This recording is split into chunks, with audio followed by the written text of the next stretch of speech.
ഈ ദിവസങ്ങളിലെ പ്രധാനപ്പെട്ട വാർത്ത എന്താണ്? ആരോഗ്യമന്ത്രിക്കെതിരായ ഒരു പ്രതിഷേധം കണ്ണൂരിൽ. അതിന് പ്രതിഷേധം എന്നാണ് മാധ്യമങ്ങൾ പറയുന്നത്. ഇപ്പൊ അവർക്ക് ആക്രമണം എന്നുള്ള വാക്ക് അറിഞ്ഞുകൂടാ. പ്രതിഷേധം എന്തിനാ പ്രതിഷേധിക്കുന്നത്? കേരളത്തിലെ ആരോഗ്യ മേഖല ലോകോത്തരമായി വളർന്നു വന്ന ഒരു കാലമാണ് ഈ കാലം. അപ്പൊ മാധ്യമങ്ങളുടെ എല്ലാം ഇപ്പോഴത്തെ ഒരു കൊട്ടേഷൻ പ്രവർത്തനം എന്നാണ്, എവിടെ ഒരാളെ ഓപ്പറേഷൻ ചെയ്തപ്പോ വയറിന്റെ ഉള്ളിൽ കത്രിക പോയിന്നോ എന്തുവാണ് പറഞ്ഞത്. ലോകത്തിന്റെ പല ഭാഗങ്ങളിലും ഇത്തരം വാർത്തകൾ വരാറുണ്ട്. അതിനെ ന്യായീകരിക്കാനോ അത് നന്നായി എന്ന് പറയാനോ ആരെങ്കിലും തയ്യാറാവോ? ഇല്ല. ഒരിക്കലും സംഭവിക്കാൻ പാടില്ലാത്തതാണ്. മേലിൽ ഇങ്ങനെ ഉണ്ടാവാതിരിക്കാനുള്ള ജാഗ്രത, മുൻകരുതൽ എടുക്കണം. അതല്ലേ ചെയ്യാൻ കഴിയും. ലോകത്തിൽ എവിടെ സംഭവിച്ചാലും അങ്ങനെയാണ് ചെയ്യുക. കേരളത്തിൽ മാത്രം അങ്ങനെ സംഭവിച്ചു കഴിഞ്ഞാൽ ആരോഗ്യമന്ത്രിയെ അടിച്ച് ശരിപ്പെടുത്തണം. നമ്മുടെ കേരളത്തിലെ സ്വകാര്യ ആശുപത്രികൾ അമേരിക്കൻ ആശുപത്രികളായി മാറി. അപ്പോ ഈ ആശുപത്രികളെ സഹായിക്കണം. അവർ കോടികൾ മുടക്കി വാങ്ങിയതാണ്. എങ്ങനെ സഹായിക്കും? കേരളത്തിലെ സർക്കാർ ആശുപത്രികളിൽ ഡോക്ടറെ കണ്ടാൽ ഓപ്പറേഷൻ നടത്തിയാൽ വയറ്റിൽ കത്രികയാവും എന്ന് നിരന്തരം പ്രചരിപ്പിച്ചാൽ ഒരാൾക്ക് അസുഖം വരുമ്പോ പെട്ടെന്ന് ഗവൺമെന്റ് ആശുപത്രിയിലേക്ക് പോകണമെന്ന് തോന്നുന്നു.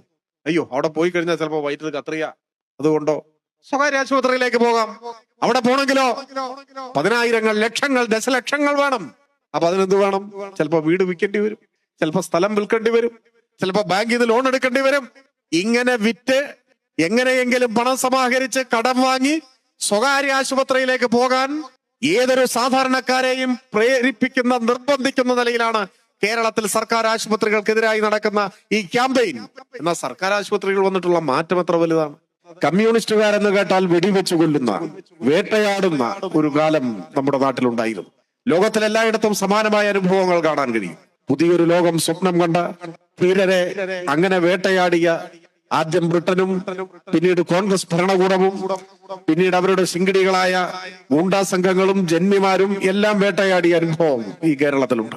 അതിനെയെല്ലാം അതിജീവിച്ചാണ്, അതിനോടെല്ലാം പ്രതിരോധിച്ചാണ്, തിരിച്ചേറ്റുമുട്ടിയാണ് കേരളത്തിലെ കമ്മ്യൂണിസ്റ്റ് പ്രസ്ഥാനം വളർന്നത്. ഇപ്പൊ തുടർഭരണം സാധ്യമായ ഒരു ഘട്ടത്തിലെത്തി കേരളത്തിലെ ഇടതുപക്ഷ പ്രസ്ഥാനം. കേരള ചരിത്രത്തിലെ സുപ്രധാനമായ ഒരു ചുവടുവയ്പ്പാണ്. കഴിഞ്ഞ ഒരു ദശാബ്ദം കേരളത്തിൽ ഇടതുപക്ഷ ജനാധിപത്യ മുന്നണിയുടെ നേതൃത്വത്തിലുള്ള സർക്കാർ അധികാരത്തിലെത്തി. ആ അധികാരലബ്ധിയുടെ പുറകിലേക്ക് നോക്കിയാൽ കണ്ണീരും ചോരയും പുരണ്ട 100 സമരങ്ങളുടെ അനുഭവം, ആ ചരിത്രം നമ്മുടെ മുൻപിലുണ്ട്. ഇങ്ങനെയെല്ലാമുള്ള സമരങ്ങളിലൂടെയാണ് ഇടതുപക്ഷ രാഷ്ട്രീയം കേരളത്തിൽ വേരുപിടിച്ചത്.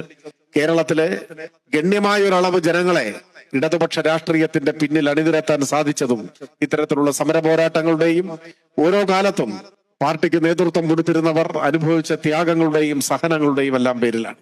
പക്ഷെ അതിന്റെ എല്ലാം ഭാഗമായി കേരളം ഇടതുപക്ഷ പ്രസ്ഥാനം ശക്തിപ്പെടുകയും ഇടയ്ക്ക് ഇടതുപക്ഷ ഗവൺമെന്റുകൾ തന്നെ അധികാരത്തിലെത്തുകയും ഇപ്പൊ തുടർ ഭരണത്തിലെത്തുകയും ചെയ്യും. അത് കേരളത്തെ ഒട്ടൊന്നുമല്ല മാറ്റിയത്. ഇന്ന് കാണുന്ന കേരളം രൂപപ്പെട്ടു വന്ന നാൾവഴികളിലേക്ക് തിരിഞ്ഞു നോക്കിയാൽ കേരളത്തിന്റെ വളർച്ചയിലെ ഓരോ ഘട്ടവും ഇടതുപക്ഷ ഗവൺമെന്റുകളുടെ സംഭാവനയായിരുന്നു എന്ന് പറയാനാവും. 57-ലെ EMS ഗവൺമെന്റ് മുതൽ ഇങ്ങോട്ട് ഓരോന്നും ഞാൻ സമയമെടുത്ത് വിശദീകരിക്കണമെന്ന് കരുതുന്നില്ല. ഇന്ന് ഇടതുപക്ഷത്തെ യാതൊരു അടിസ്ഥാനവുമില്ലാതെ ആക്രമിക്കുന്നവരുണ്ട്. പക്ഷെ അവർ സ്വന്തം ഭൂതകാലത്തിലേക്കൊന്ന് തിരിഞ്ഞു നോക്കിയാൽ അവർക്ക് തിരിച്ചറിയാൻ കഴിയും, അവരുടെ മുൻതലമുറ, അവരുടെ നല്ല നമ്മുടെ എല്ലാം പൂർവികന്മാർ ഈ കേരളത്തിൽ അടിമ ജീവിതം നയിച്ചവരായി, അടിമകളായി. അങ്ങനെ അല്ലാത്തവരാരാണ് ഉണ്ടായിരുന്നത്? സ്വന്തമായി ഒരു തൊണ്ട് ഭൂമി ഇല്ലാത്തവർ അതായിരുന്നില്ലേ കേരളത്തിലെ മഹാഭൂരിപക്ഷം വരുന്ന ജനങ്ങളും? ഒരു നിസ്വവർഗം അതായിരുന്നു നമ്മുടെ പൂർവികർ. വൻകിട ജന്മിമാരുടെ കാൽ കീഴിലെ പുഴുക്കളെ പോലെ ജീവിക്കാൻ, ജീവിതത്തിന്റെ എല്ലാ സൗഭാഗ്യങ്ങളിൽ നിന്നും അകറ്റി നിർത്തപ്പെട്ട ഒരു ജനത അതായിരുന്നില്ലേ? അടിമ ജീവിതം നയിച്ചിരുന്ന ആ നിസ്വ ജനത എങ്ങനെ അവകാശബോധമുള്ള മനുഷ്യരായി മാറി? അതിന്റെ തുടക്കം 57-ലെ ഗവൺമെന്റിൽ നിന്നാണ്. ആ ഗവൺമെന്റ് അധികാരത്തിൽ വന്ന് മണിക്കൂറുകൾക്കകം കുടിയൊഴിപ്പിക്കൽ നിരോധന നിയമം രൂപീകരിക്കുന്നതിലേക്ക് കടന്നു. അതിനുശേഷമല്ലേ കേരളത്തിലെ ലക്ഷക്കണക്കിന് വരുന്ന, ഒരു തുണ്ട് ഭൂമി സ്വന്തമായിട്ടില്ലാതിരുന്ന, മരിച്ചാൽ മൃതശരീരം സംസ്കരിക്കാൻ പോലും 6 അടി മണ്ണ് സ്വന്തമായിട്ടില്ലാതിരുന്ന ലക്ഷക്കണക്കിന് വരുന്ന മനുഷ്യർക്ക് ഒരു തുണ്ട് ഭൂമി ലഭിക്കുന്ന സമഗ്ര ഭൂപരിഷ്കരണത്തിന്റെ തുടക്കം അവിടെ നിന്നാണ്. സ്വന്തമായി ഒരു തുണ്ട് ഭൂമി ലഭ്യമായപ്പോഴാണ് ആ മണ്ണിൽ ചൂടുറപ്പിച്ചു നിൽക്കാനും ജീവിതം കരുപിടിപ്പിക്കാനും ലക്ഷക്കണക്കിന് വരുന്ന മനുഷ്യർക്ക് സാധിച്ചത്. 35 ലക്ഷത്തിലധികം വരുന്ന മനുഷ്യരാണ് ആ പരിഷ്കരണത്തിന്റെ ഭാഗമായുള്ള ആനുകൂല്യത്തിന് അർഹരായി മാറിയത്, ഭൂമിയുടെ ഉടമകളായി മാറിയത്. വിദ്യാഭ്യാസ രംഗത്തെ പരിഷ്കരണം, സൗജന്യ വിദ്യാഭ്യാസം അവിടെ നിന്നല്ലേ ആരംഭിക്കുന്നത്? 5ാം ക്ലാസ്സിലേക്ക് ഒരു കുട്ടി വിജയിച്ചാൽ മാസം തോറും ഫീസ് കൊടുക്കേണ്ടിയിരുന്ന ഒരു നാടായിരുന്നു കേരളം. സാധാരണക്കാരുടെ മക്കളുടെ വിദ്യാഭ്യാസ സ്വപ്നങ്ങൾ 4ാം ക്ലാസ്സിൽ അവസാനിക്കുന്ന ഒരു കാലം. ജന്മിമാരുടെയും കുബേരന്മാരുടെയും മക്കൾ മാത്രം 4ാം ക്ലാസ്സിനപ്പുറം പഠിച്ചിരുന്ന ഒരു കാലം അതായിരുന്നു കേരളം. അവിടെ നിന്ന് സ്കൂൾ വിദ്യാഭ്യാസം 2 ഘട്ടമായി സൗജന്യ വിദ്യാഭ്യാസമാക്കി. അതിന്റെയൊക്കെ തുടർച്ചയാണ് ഇപ്പോ കേരളത്തിലെ ഗവൺമെന്റ് ധനവകുപ്പ് മന്ത്രി ബജറ്റ് അവതരിപ്പിച്ചപ്പോൾ ഈ കൊല്ലം ആ വിദ്യാഭ്യാസ പരിഷ്കരണങ്ങളുടെ തുടർച്ചയായി ഡിഗ്രി വിദ്യാഭ്യാസം ഉൾപ്പെടെ സൗജന്യമായി പ്രഖ്യാപിച്ചു. അതെല്ലാം ഒരു കാഴ്ചപ്പാടിന്റെ ഭാഗമായി വരുന്നത്. ക്ഷേമ പെൻഷനുകൾ, ഇന്ത്യയിൽ ആദ്യമായി കർഷക തൊഴിലാളിക്ക് പെൻഷൻ കൊടുക്കാൻ ചരിത്രത്തിലെ മഹത്തായ തീരുമാനം കൈക്കൊണ്ട നാടാണ് നമ്മുടെ നാട്, ഇടതുപക്ഷ ഗവൺമെന്റ്. അധികാര വികേന്ദ്രീകരണത്തിന്റെ അങ്ങനെ ഒരുപാട് ചരിത്രത്തിലെ നാഴികക്കല്ലുകളെല്ലാം ഇടതുപക്ഷ ഗവൺമെന്റുകളുടെ സംഭാവനയായി നമുക്ക് കാണാൻ കഴിയും. അതിന്റെ എല്ലാം തുടർച്ചയാണ് കഴിഞ്ഞ 10 വർഷമായി കേരളത്തിൽ അധികാരത്തിലിരിക്കുന്ന LDF ഗവൺമെന്റ്. ആ 10 വർഷത്തിലെ ഭരണ നേട്ടങ്ങളുടെ എല്ലാ കാര്യങ്ങളും ഇവിടെ വിശദീകരിക്കണമെന്ന് ഞാൻ ആഗ്രഹിക്കുന്നില്ല. പക്ഷേ ആ നേട്ടങ്ങൾ കേരളത്തിൽ ഉണ്ടാക്കിയ മാറ്റം എത്ര വലുതാണ്. ഏത് രംഗത്ത് രാഷ്ട്രീയമായ കാരണങ്ങളാൽ ഇടതുപക്ഷത്തെ എതിർക്കുന്നവരുണ്ടാവും, എതിർക്കട്ടെ. വിമർശിക്കുന്നവരുണ്ടാവും. എല്ലാ വിമർശനങ്ങൾക്കും സ്വാഗതം. വിമർശനങ്ങളോട് അസഹിഷ്ണുത ഇടതുപക്ഷത്തിനില്ല, ഉണ്ടാവാനും പാടില്ല. എന്നാൽ ഏത് വിമർശനത്തിന്റെയും മുകളിലാണ് കേരളത്തിൽ ഉണ്ടായ ഏതൊരാൾക്കും അനുഭവേദ്യമായ മാറ്റം. ആ മാറ്റങ്ങളെ സ്വീകരിക്കാതിരിക്കാൻ ഒരു കോൺഗ്രസുകാരനുമാവില്ല. ഇടപ്പള്ളിയിലെ ഏതെങ്കിലും ഒരു കോൺഗ്രസ് പ്രവർത്തകൻ ഈ 10 വർഷത്തെ ഗവൺമെന്റിന്റെ നേട്ടങ്ങളുടെ ഭാഗമായി അവരുടെ ജീവിതത്തിലുണ്ടായ മാറ്റങ്ങളെ തള്ളിപ്പറയാൻ തയ്യാറാവുക? ഞാൻ അങ്ങനെ വിചാരിക്കുന്നില്ല.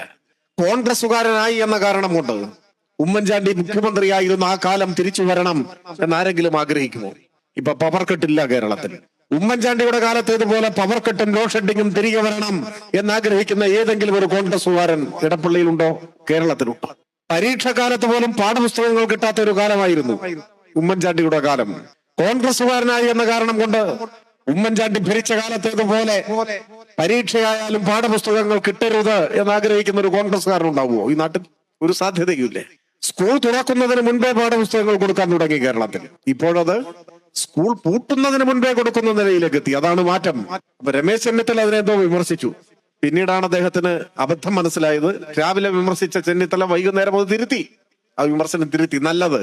അപ്പൊ പാർട്ടി കോൺഗ്രസ് ആവാം, ലീഗ് ആവാം, പക്ഷെ അവർ ഭരിച്ച കാലം തിരികെ വരണമെന്ന് അവരിൽ ആരും ആഗ്രഹിക്കില്ല.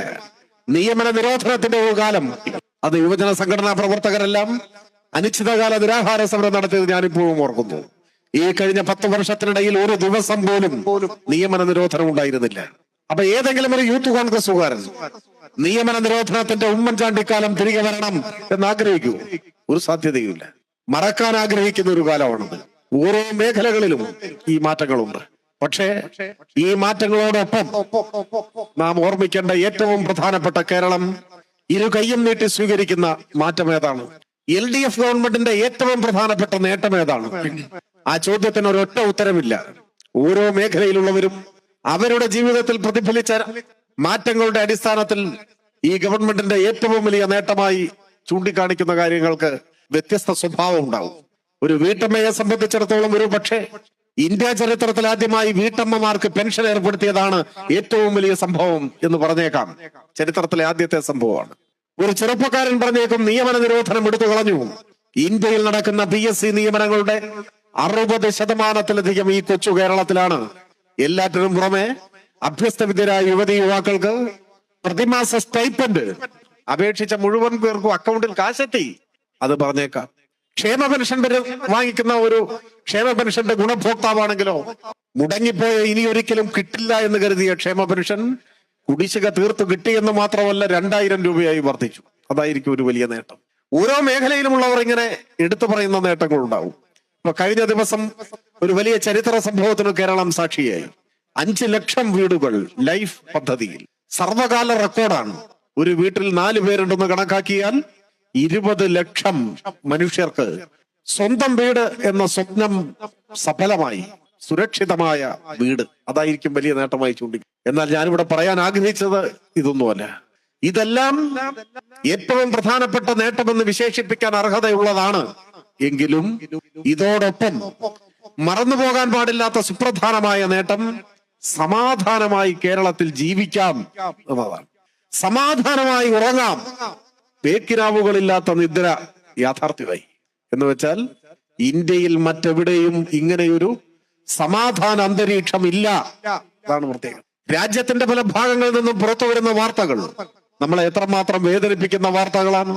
വിദ്വേഷത്തിന്റെ രാഷ്ട്രീയം ഉയർത്തിപ്പിടിച്ച് ഈ രാജ്യത്തെ വർഗീയമായി ധ്രുവീകരിക്കാൻ, വ്യത്യസ്ത വിഭാഗങ്ങൾക്കിടയിൽ സ്പർദ്ധയുണ്ടാക്കാൻ, ശത്രുത വളർത്താൻ, അങ്ങനെ വോട്ട് ബാങ്ക് ഉണ്ടാക്കാൻ, രാഷ്ട്രീയ താല്പര്യങ്ങൾ സംരക്ഷിക്കുന്നതിന് മനുഷ്യരെ കൊന്നു തള്ളുന്ന ഹീനമായ രാഷ്ട്രീയ പ്രവർത്തനത്തിന്റെ വാർത്തകളല്ലേ രാജ്യത്തിന്റെ പല ഭാഗത്തുനിന്നും വരുന്നു. ഭക്ഷണത്തിന്റെ പേരിൽ മനുഷ്യരെ കൊല്ലുകയല്ലേ. ഇഷ്ടമില്ലാത്ത ഒരാളെ കൊല്ലാൻ പശുവിറച്ചി കഴിച്ചു എന്ന് പറഞ്ഞാൽ മതി എന്ന നിലയിലേക്ക് നമ്മുടെ നാടെത്തിയില്ലേ. ഇപ്പോ വിദ്വേഷത്തിന്റെ പ്രചാരകർ എല്ലാ മാധ്യമങ്ങളെയും ഉപയോഗിച്ചുകൊണ്ട് ഇത്തരത്തിലുള്ള പ്രചാരവേല സംഘടിപ്പിച്ചുകൊണ്ടിരിക്കുകയാണ്. ഇത് ഉത്തരേന്ത്യയിലെ കാര്യമാണ് ഞാൻ പറയുന്നതെന്നാവും നിങ്ങൾ കരുതുന്നത്. ഉത്തരേന്ത്യ ഒക്കെ കഴിഞ്ഞ് ദക്ഷിണേന്ത്യയിലേക്ക് വരികയാണ്. ഇദ്രിസ് പാഷ കൊല്ലപ്പെട്ടത് കർണാടകയിലാണ്. കോൺഗ്രസ് ഭരിക്കുന്ന കർണാടക. ചില ആളുകൾ കോൺഗ്രസിൽ അഭയം തിരയുന്നവരുണ്ട്. അങ്ങനെ ഒരു അഭയം കോൺഗ്രസിൽ ഇല്ല എന്ന് കർണാടക തെളിയിക്കുന്നുണ്ട്. നമ്മുടെ മലയാളിയായ സഹോദരൻ അഷറഫ് പട്ടാപ്പകൽ അടിച്ചു കൊല്ലപ്പെട്ടു മംഗലാപുരത്ത്, അതിർത്തിക്കപ്പുറത്ത്. നമ്മൾ കണ്ടില്ലേ, എല്ലാം അതിർത്തിക്കപ്പുറത്താണ്. അതിർത്തി കടന്ന് ഇങ്ങോട്ട് വന്നിട്ടില്ല. അപ്പൊ എന്താണ് വരാത്തത്? ഈ വർഗീയവാദികൾ, കൊടും ക്രിമിനലുകൾ എന്തേ കേരളത്തിൽ ഇത്തരത്തിലുള്ള ഒരു കുഴപ്പം ഉണ്ടാക്കുന്നില്ല? കേരളത്തിലെ വർഗീയവാദികളെല്ലാം പാസ്പോർട്ടും വിസയും എടുത്ത് ഇന്ത്യ വിട്ടുപോയോ? ഇല്ല, എല്ലാവരും ഇവിടെ ഉണ്ട്, നമ്മുടെ നാട്ടിലുണ്ട്. പക്ഷെ മാളത്തിലാണ്. 10 കൊല്ലമായി പുറത്തിറങ്ങിയിട്ടില്ല. എന്താ പുറത്തിറങ്ങാത്തത്? അതിർത്തിക്കപ്പുറത്ത് മംഗലാപുരത്ത് വരെ ഇത്തരത്തിലുള്ള വിദ്വേഷ കൊലകൾ നടക്കുന്ന കാലമായിട്ടും ഈ കേരളത്തിലെ ഒരു വർഗീയവാദിയും മാളത്തിൽ നിന്ന് പുറത്തിറങ്ങി ഇത്തരത്തിൽ വിധ്വംസക പ്രവർത്തനങ്ങളിൽ ഏർപ്പെടാത്തത് എന്തുകൊണ്ടാണ്? അവർക്കറിയാം, ഈ കേരളത്തിൽ വിദ്വേഷത്തിന്റെ വിത്ത് വിതച്ച് കൊയ്യാൻ ശ്രമിച്ചാൽ, വർഗീയമായി ചേരിതിരിവുണ്ടാക്കാനും കലാപമുണ്ടാക്കാനും സംഘർഷമുണ്ടാക്കാനും ആരെങ്കിലും ഇറങ്ങി പുറപ്പെട്ടാൽ അവരെ വിലങ്ങ് വെച്ച് തുറങ്കിലടയ്ക്കാൻ കെൽപ്പുള്ള ഒരു ഭരണ സംവിധാനം ഇന്ന് കേരളത്തിൽ ഉണ്ട് എന്ന് നന്നായി തിരിച്ചറിയാവുന്നത് കൊണ്ടാണ് എല്ലാം മാളത്തിൽ വിശ്രമിക്കുകയാണ്. ഒറ്റയാൾ പുറത്തിറങ്ങിയിട്ടില്ല. എന്നാൽ ഉമ്മൻചാണ്ടിയുടെ കാലം എങ്ങനെയായിരുന്നു? ഉമ്മൻചാണ്ടി മാത്രമല്ല, കെ ആന്റണി, കെ കരുണാകരൻ, കോൺഗ്രസിന്റെ എണ്ണം പറഞ്ഞ നേതാക്കന്മാർ കേരളം ഭരിക്കുമ്പോൾ എന്തായിരുന്നു അനുഭവം? ഇപ്പൊ പഴയ കാര്യങ്ങളൊക്കെ പലരും മറന്നുപോയി. അങ്ങനെ മറക്കാറായിട്ടില്ല. മറക്കേണ്ടതാണ്, ആരും ഓർക്കാൻ ഇഷ്ടപ്പെടാത്തതാണ്. പക്ഷേ അങ്ങനെ ഒരു കാലം കൂടെ ഉണ്ടായിരുന്നു എന്നത് നമ്മുടെ സ്മൃതിപഥങ്ങളിൽ എവിടെയെങ്കിലും വേണം.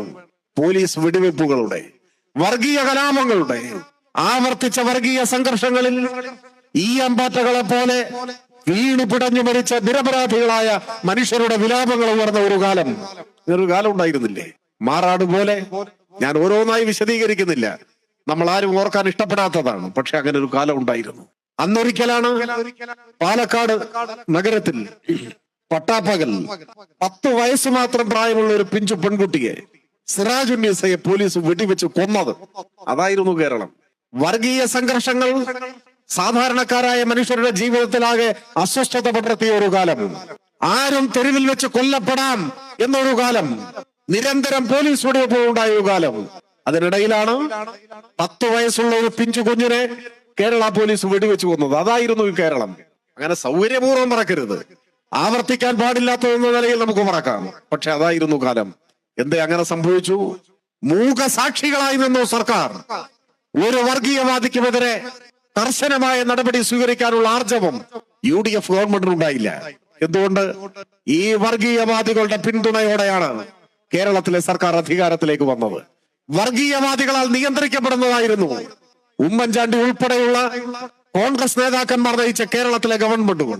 പ്രവീൺ തൊഗാഡിയ അന്നൊരു നാളിലാണ് കോഴിക്കോട്ട് വന്ന് വർഗീയ വിഷം തുപ്പുന്ന സമൂഹത്തിൽ കലാപത്തിന് വഴിമരുന്നിടുന്ന ഒരു പ്രസംഗം നടത്തി. സ്വാഭാവികമായും പോലീസ് കേസെടുത്തു, കേസ് രജിസ്റ്റർ ചെയ്തു. വിശ്വ ഹിന്ദു പരിഷത്തും RSSും അന്ത്യശാസനം പുറപ്പെടുവിച്ചു. ഇപ്പൊ പിൻവലിക്കണം കേസ്. മുട്ടുപറച്ച് മൂത്രമൊഴിച്ചുകൊണ്ട് ആ കേസ് പിൻവലിച്ചു കൊടുത്തു. തിരുവനന്തപുരം MG കോളേജിൽ ഒരു പോലീസ് ഓഫീസറെ കൊല്ലാൻ തീരുമാനിച്ചു RSSന്റെ ക്രിമിനൽ സംഘം. മാരക പ്രഹരശേഷിയുള്ള ബോംബെറിഞ്ഞു. ആ ഓഫീസറുടെ ഒരു കാല് ചിതറിത്തെറിച്ചു. സ്വാഭാവികമായും വധശ്രമത്തിന് കേസെടുത്തു. RSSന്റെ കാര്യാലയത്തിൽ നിന്നും അന്ത്യശാസനം പുറപ്പെടുവിച്ചു. ഇപ്പൊ പിൻവലിച്ചോളണം.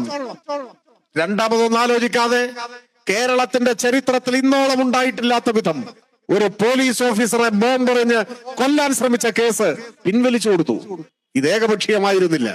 കോഴിക്കോട്, മലപ്പുറം ജില്ലകളിൽ പോപ്പുലർ ഫ്രണ്ടിന്റെ വർഗീയവാദികൾ പ്രതികളായ എല്ലാ കേസും പിൻവലിച്ചു കൊടുത്തു. UDF മന്ത്രിസഭയിലെ ചുരുങ്ങിയത് 4 മന്ത്രിമാരുടെ പേഴ്സണൽ സ്റ്റാഫിൽ പോപ്പുലർ ഫ്രണ്ടിന്റെ ആസ്ഥാനത്ത് നിന്നും റിക്രൂട്ട് ചെയ്തവർ മന്ത്രി ഓഫീസിൽ ജോലി ചെയ്യുന്ന ഒരു കാലമായിരുന്നു.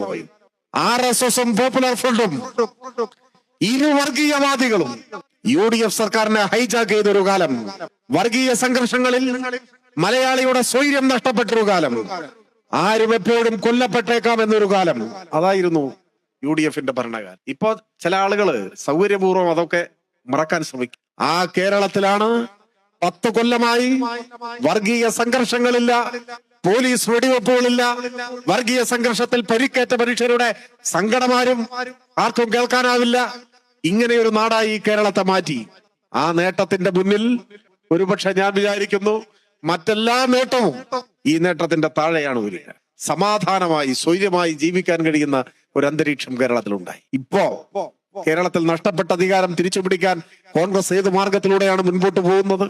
എല്ലാ ജനാധിപത്യ വിരുദ്ധ രീതികളും പരീക്ഷിക്കുകയാണ്. കോൺഗ്രസിനെ സംബന്ധിച്ചിടത്തോളം, UDFനെ സംബന്ധിച്ചിടത്തോളം കഴിഞ്ഞ നിയമസഭാ തെരഞ്ഞെടുപ്പിലെ പരാജയം അംഗീകരിക്കാൻ ഇപ്പോഴും സാധിച്ചിട്ടില്ല. 2021 മെയ് മാസം 2-ാം തീയതിയാണ് കഴിഞ്ഞ നിയമസഭാ തെരഞ്ഞെടുപ്പിലെ വോട്ടെണ്ണൽ. ഞാൻ ഇപ്പോഴും ഓർക്കുന്നു, മെയ് മാസം 1-ാം തീയതി കേരളത്തിലെ ഒരു പ്രധാനപ്പെട്ട ടെലിവിഷൻ ചാനലിന്റെ ഓൺലൈൻ എഡിഷനിൽ ഒരു വാർത്ത പ്രത്യക്ഷപ്പെട്ടു. ആ വാർത്തയുടെ തലക്കെട്ട് ഇങ്ങനെയായിരുന്നു: മുഖ്യമന്ത്രി സ്ഥാനത്തെ ചൊല്ലിയുള്ള തർക്കം പരിഹരിച്ചു. അപ്പൊ തലക്കെട്ടിന്റെ കൗതുകം കൊണ്ട് ബാക്കി വായിച്ചു. അപ്പൊ തുടർന്ന് ഇങ്ങനെ എഴുതി: മുഖ്യമന്ത്രി സ്ഥാനത്തെ ചൊല്ലിയുള്ള തർക്കം കോൺഗ്രസിൽ പരിഹരിച്ചു. ആദ്യത്തെ 2.5 കൊല്ലം ഉമ്മൻചാണ്ടിയും തുടർന്നുള്ള 2.5 കൊല്ലം രമേശ് ചെന്നിത്തലയും മുഖ്യമന്ത്രിമാരാവാൻ ധാരണയായി. ഇതായിരുന്നു വാർത്ത. വോട്ട് പിറ്റേ ദിവസം എണ്ണാൻ പോകുന്നു. പക്ഷേ തർക്കം പരിഹരിച്ചു എന്ന വാർത്ത തലേ ദിവസം വന്നു. എന്താ ഇങ്ങനെ ഒരു വാർത്ത വരാൻ കാരണം? ആ വാർത്ത മാധ്യമങ്ങളുടെ സൃഷ്ടിയായിരുന്നില്ല, സത്യമായിരുന്നു. അത്രയ്ക്ക് ഉറച്ചു വിശ്വസിച്ചിരുന്നു 2021 കഴിഞ്ഞ അസംബ്ലി തെരഞ്ഞെടുപ്പ് കഴിയുമ്പോ കേരളത്തിൽ UDF ഗവൺമെന്റ് വരും എന്നാണ് അവർ കരുതിയത്. അങ്ങനെ വിശ്വസിക്കാൻ 2 കാരണം. ഒന്ന്, കേരളത്തിന്റെ സമീപ ഭൂതകാല ചരിത്രം. 5 കൊല്ലം കൂടുമ്പോ ഗവൺമെന്റ് മാറും. 5 കൊല്ലം LDF ആണെങ്കിൽ 5 കൊല്ലം UDF. അത് കേരളത്തിന്റെ ഒരു പാരമ്പര്യ രീതിയായിരുന്നു. ചാഞ്ചാട്ടമുള്ള ഒരു നാടാണ് കേരളം എന്നൊക്കെ കേരളത്തിന് പുറത്തുള്ളവർ അഭിപ്രായപ്പെടുന്ന ഒരു സാഹചര്യവും. 2ാമത്തെ കാരണം, ആദ്യ പിണറായി സർക്കാരിന്റെ അവസാനത്തെ 6 മാസം കേരളത്തിൽ വൻതോതിൽ ഉയർത്തിക്കൊണ്ടുവന്ന വിവാദങ്ങൾ മാധ്യമങ്ങളുടെ നേതൃത്വത്തിൽ UDFും BJPയും സജീവമായി പങ്കുവഹിച്ച വിവാദം. ഇപ്പൊ ആലോചിക്കുമ്പോ നമുക്ക് ചിരിയാണ് വരിക. ബിരിയാണി ചെമ്പിൽ സ്വർണം കടത്തി, ഈന്തപ്പഴത്തിന്റെ ഉള്ളിൽ സ്വർണം കടത്തി, ഖുറാന്റെ ഇടയിൽ സ്വർണം, ഇല്ലേ, എന്തൊക്കെയാണ് പറഞ്ഞിരുന്നത്? ഞാൻ അതിലേക്കൊന്നും പോകുന്നില്ല. അപ്പൊ ഇത് നിരന്തരം ആവർത്തിച്ച് പ്രചരണം നടത്തി. മാധ്യമങ്ങൾ ആ കള്ളപ്രചരണത്തോടൊപ്പം നിന്നു. അപ്പൊ UDFന്റെ നേതൃത്വം കണക്കുകൂട്ടി. സ്ഥിരബുദ്ധിയുള്ളവരിൽ അധികം പേരൊന്നും ഈ പ്രചരണം വിശ്വസിക്കും. എന്നാലും ഏതെങ്കിലും വിവരദോഷികൾ വിശ്വസിച്ചാൽ അത്രയുമായി. വോട്ടിൽ വിവരദോഷിയുടെ വോട്ട് വിവരമുള്ളവന്റെ വോട്ടൊന്നും പ്രത്യേകതയില്ല. വോട്ടെല്ലാം ഒന്നേ ഉള്ളൂ. അപ്പൊ അങ്ങനെ കുറച്ച് വിവരം കുറഞ്ഞവരെങ്കിലും വിശ്വസിച്ചാൽ അത്രയും നേട്ടം. അതാണ്. അപ്പൊ ഇങ്ങനെയെല്ലാമായി കേരളത്തിൽ ജയിക്കുമെന്ന് ഉറച്ചു വിശ്വസിച്ചവരാണ്. പക്ഷെ തെരഞ്ഞെടുപ്പ് ഫലം ഇടതുപക്ഷത്തിന് കണ്ണഞ്ചിപ്പിക്കുന്ന വിജയം സമ്മാനിച്ചു. സ്വാഭാവികമായി UDFന്റെ മാനസികാവസ്ഥ തകരാറിലായി. പിന്നീട് ഇതുവരെ കേരളത്തിലെ UDFന്റെ മാനസിക നില നേരെയായിട്ടില്ല. അന്നു മുതൽ ഇന്നോളം മാനസിക നില നേരെയാവാത്ത ഒരു വിഭാഗമാണ് UDF എന്നതിന്റെ തെളിവ് പ്രതിപക്ഷ നേതാവിന്റെ വാർത്താ സമ്മേളനം കണ്ടാൽ മാത്രം മതി. സാധാരണ നിലയിലുള്ള ഒരു മനുഷ്യന്റെ പ്രതികരണങ്ങളോ ഭാവഹാവാദികളോ അദ്ദേഹത്തിൽ നിന്ന് നമുക്ക് കാണാൻ കഴിയേയില്ല. പ്രശ്നം എന്താണ്? LDFന് തുടർഭരണം കിട്ടി എന്നതാണ്. തുടർഭരണം ലഭിച്ചു. അപ്പൊ ഈ വരുന്ന തെരഞ്ഞെടുപ്പിൽ കൂടി ഇത് ആവർത്തിച്ചാൽ UDFന്റെ രാഷ്ട്രീയ നേതൃത്വത്തെ പ്രവേശിപ്പിക്കുന്നതിന് വേണ്ടി മാത്രം മാനസികാരോഗ്യ പരിപാലന കേന്ദ്രങ്ങൾ കേരളത്തിൽ പുതുതായിട്ട് തുടങ്ങേണ്ടതായിട്ട് വരും. അത് ഉറപ്പാണ്. അപ്പൊ ഇതെല്ലാം അവർക്ക് തന്നെ അറിയാവുന്നത് കൊണ്ട് ഏത് വിധേനയും അധികാരം പിടിക്കുക എന്നതാണ്. ജനാധിപത്യത്തിൽ അതിന് അനുവദനീയമായ മാർഗങ്ങൾ അവലംബിക്കുന്നതിന് ആരും എതിരല്ല. പക്ഷെ ഇപ്പൊ നടക്കുന്നത് എന്താണ്? കോടികൾ കൊടുത്ത് ഒരു തെരഞ്ഞെടുപ്പ് മാനേജറെ കൊണ്ടുവന്നിരിക്കുന്നു. അത് അവരുടെ സ്വാതന്ത്ര്യം. കൊണ്ടുവരാൻ പാടില്ല എന്നൊന്നും ഞങ്ങൾ പറഞ്ഞിട്ടില്ല. പക്ഷേ ജനാധിപത്യത്തെ മാനിപ്പുലേറ്റ് ചെയ്യുക, ജനങ്ങളെ തെറ്റിദ്ധരിപ്പിക്കുന്ന വിധത്തിൽ പ്രചരണ തന്ത്രങ്ങൾ ആവിഷ്കരിക്കാൻ, അതിനാണ്. അല്ലാതെ സത്യസന്ധമായി രാഷ്ട്രീയ പ്രവർത്തനം നടത്താൻ തെരഞ്ഞെടുപ്പ് മാനേജർമാരുടെ ആവശ്യമുണ്ടോ? ഇല്ല. സത്യസന്ധമായിട്ട് നടത്തിയാൽ മതി. വളഞ്ഞ വഴികൾ കാണിച്ചു കൊടുക്കാനും ജനങ്ങളെ തെറ്റിദ്ധരിപ്പിക്കാനും ആശയക്കുഴപ്പം ഉണ്ടാക്കാനും അതിനെല്ലാമായിട്ട് തന്ത്രങ്ങൾ ആവിഷ്കരിക്കാനാണ് ആളെ കൊണ്ടുവരുന്നത്. അവിടെ കൊണ്ട് അവസാനിക്കുന്നുണ്ടോ? ഇല്ല. അതിനു പുറമെ കേരളത്തെ ഏറ്റവും അപകടകരമായ ദിശയിലേക്ക് തള്ളിയിടാൻ ഇടയാക്കും വിധം കൊടിയ വർഗീയവാദികളുമായി തെരഞ്ഞെടുപ്പിൽ